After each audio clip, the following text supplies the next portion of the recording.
So I'm just having a little bit of a moment today because if you followed along, we found out on July 4th via an email from a realtor company that our house is up for sale. And then we get short notice that the realtor was going to do a walkthrough. I stepped back up and said, the listing said about giving a 24-hour notice. It was probably the realtor that did that and not the landlords. And we're trying to find a place. We're looking all over. We have certain things that we need for our family, and so it's a little bit of a struggle trying to keep a positive mind. It's not a good situation, and we shouldn't really be in it. You shouldn't find out that your place is going to go up for sale by an email. If you have decent landlords, they don't do that to you.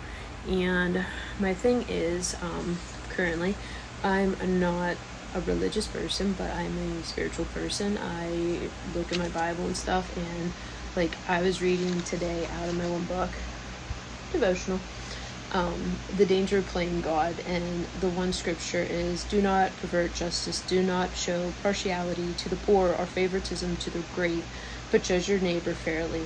And this is something that rings really true right now, because we have found out that our landlords, well, we already know they're building luxury apartments and think they're great because of it, and they're on school council, and they do all this, that, and the other thing really out there in public to make themselves look great.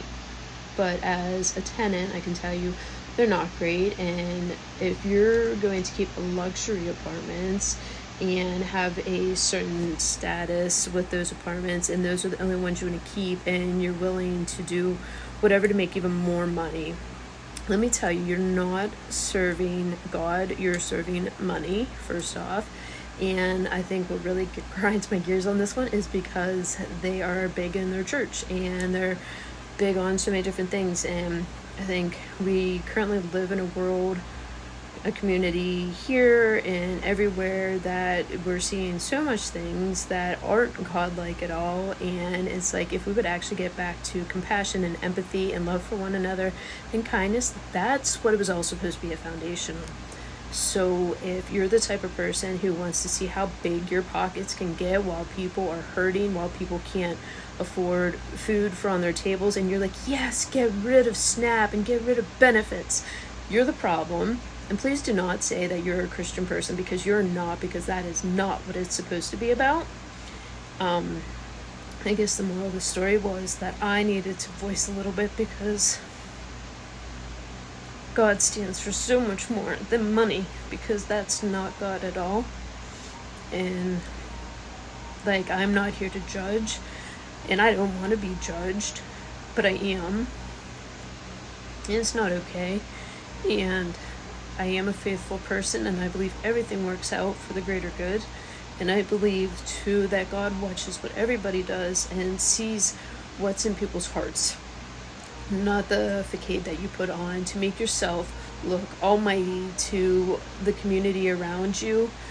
It also goes to how you treat the everyday people that you encounter, your tenants. And it just is, there's a bigger picture out there. I'm holding on to faith that everything will turn out for a greater good, but I'm a little bitter, and I'm working at letting that go, because that's not who I am.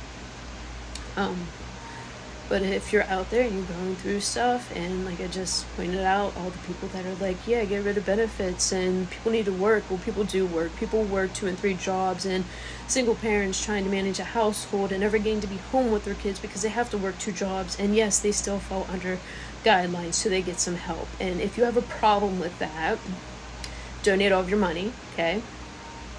And see how long you can survive. Because if you want to judge somebody else, put yourself in their shoes. Go pay their bills. Go work 60, 80-hour weeks. Never see your kids, and then you can judge. Well, you can. It's not your place. But maybe then you would learn some empathy. Maybe that's what people need to start doing in this world, is start putting yourselves in other people's shoes and understanding that you can say what you want to say, but until you live their life, you don't get it. And for people that are having hard times and having to deal with people that just don't care, and that really actually should care, especially because the way they portray themselves, Just keep going. Eventually it'll all pan out. There is something bigger, whether you believe in a God or the universe or whatever else. They see your heart, they know your heart, and it's going to be okay in the end.